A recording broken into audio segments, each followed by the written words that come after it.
Welcome to Open, everyone. I'm Rina Valentin, your hosty Café con Leche for the next hour. Always inviting you to get social with us, online that is. Tweet us and follow us on Instagram at BronxNet TV or like us on Facebook at Open BronxNet Television. And of course, don't forget, while you're there, follow moi on Twitter, FB, Instagram, Insta Stories, and LinkedIn at Rina Valentin. So, Sickle Cell Awareness Month is right around the corner, and according to the CDC, more than 100,000 Americans are living with the disease.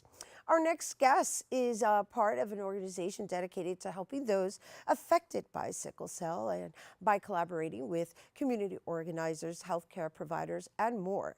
The organization's goal is to educate, shed more awareness, and bring more opportunities to those living with sickle cell. And joining us now to tell us more, we welcome SCTPN outreach worker Sarai Santiago. Hello and welcome. Hi, Irina. How you doing? Good morning. So here's the thing. I've done a lot of research on sickle cell, and you yourself are a person living with sickle cell. Exactly. So you're actually a wonderful example, and I'm glad that you've chosen to serve in the realms of assisting those who also are living with it. Yes. Give me a background on what sickle cell has, what does it entail? I mean, without being clinical about it. I mean, what's entailed? Sickle cell is abnormal blood disease that, it caused by two people that has trait. I mean, the mom and the dad. 50% sure the child may come with the disease, and other than that, if the child, let's say 50, impossible, may not have it. So basically, it goes through, it affects the oxygen of the red blood cells. So your red blood cells are normal in a circle. Then the abnormal blood cells is like a shape of a banana. So that's what it is. And it causes in the Afro-Latino community, in African Americans, and majority in the Bronx, mostly the population has the most high risk of sickle cell. Okay, so sickle cell is something you're born with? Yeah. Okay, and so how does it affect you, and how has it affected you since childbirth, since birth? Since birth, my parents are from Puerto Rico, and my dad has thalassemia. And basically my mom, she has the trait. So basically they didn't know to get tested because they came to New York City around in 82. So both of my parents came in the 80s, around there, since I was born in 87. When the doctors told my parents that I'm gonna have sickle cell, that I came out with sickle cell, my grandmother got frustrated.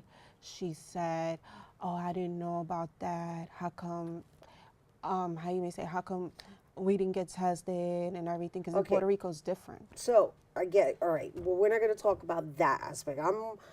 Thank you for sharing that, but I'm more interested in how you, since childbirth, have been living with it and how it's impacted your everyday. Do you have episodes? Yeah. And what do those episodes entail? Are you on downtime during a certain period of time? How long does that last? I mean, I get my episodes since childhood. What does an episode entail? Entails like I get bone crisis. Basically, like I'm more hospitalized. When I was a kid, I have to miss school so many days because of the sickle cell. Basically, I couldn't finish high school, but I finished it. Basically, it was hard to go to college for me, but I stood home with my mom, make sure that I'm taking my meds right, make sure I'm taking certain medications to feel better. You don't know when it's going to come, and when it does come, it comes in a long period of time, and it affects the progression of whatever it is that you're doing in that moment, right? And the reason I'm asking that is because your occupation and the services that your organization offers, which I find really, really helpful, right?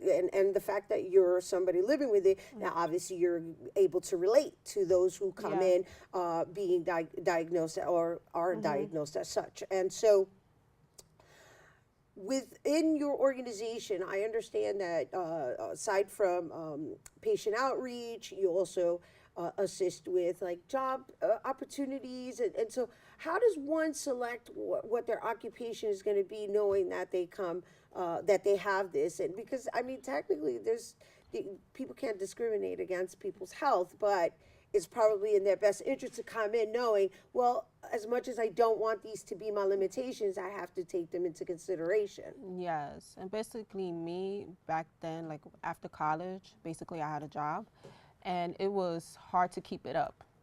And especially with a person like me who has sickle cell, it's hard because I in and out the hospital. Some jobs they kick me out or they fired you because, oh, you've been absent certain minimum time. That was around 2014. I was working at a school, and then they had to let me go because they said they can't trust me because I was sick so many days. I've been coming in late. I said, it's my illness. I can't control. Sickle cell cannot have me. Right. So, in where you're working now, obviously they understand, right? Which that's a blessing for you. Yeah. Congratulations on finding this space and Yes. surrounding yourself with people who are basically assisting you in your everyday, right? Yes. But you're also paying it forward by providing that to other people. So what I'm asking is, how do you select what direction people should go in? Like, in other words, here you're advising people, you're helping them Yes. figure out how they're going to live their every day, how they're going to fulfill, how they're going to generate funds. Yet, they have to deal with this reality of, like, there's a possibility that I may get sick and be temporarily hospitalized, but it's just a temporary state. But the bulk of time is what affects the consistency. Right? Yeah. So I'm asking you, this organization that you work for, how do you guys work with individuals and help them figure it out? I mean, we do, besides that, we give them more services, especially we're doing care coordination if they're missing any eye doctor, if they're missing any, how you may say, hematologist, because some of them go to the emergency room and then they don't go to the hematologist or primary care for nothing. So we provide those services. And the hematologist is to check the hemoglobin. Yeah, right? check the hemoglobin. The primary care doctor is just to check everything, and they do referrals. Like, just say, I need a bone scan because of sickle cell. My bones is like messing me up. Right. So they refer me to go do the bone scan. Then basically, So it's an educational process in kind of holding people's hands and understanding that you can't just settle for these type of, you have to search a little you have to get yourself checked out a little more thoroughly. Exactly. All right. And so for those who are unfamiliar with it, I understand September is Sickle Cell Awareness Month. I also understand that you guys have an event that's coming up at Crotona Park. You want to share a little bit about that? Yeah, we do this. This is our 5th annual. I've been doing the 3rd annual, the 4th last year. We've been doing, we're going to have guest speakers, we're going to have music, we're going to have live entertainment. Also, we're going to add like little salsa classes, then Puerto Rican culture, other cultures, get involved in it to promote sickle cell and know that this community is not alone. And also, we're going to have games and food, and also we're going to give out back to school supplies for the kids. Nice. So there's a free fun event that is educational, and that's happening at Crotona Park on August 26th. Then, from what I see here, you have a sickle cell walk, and that's going to be at Central Park. Yes.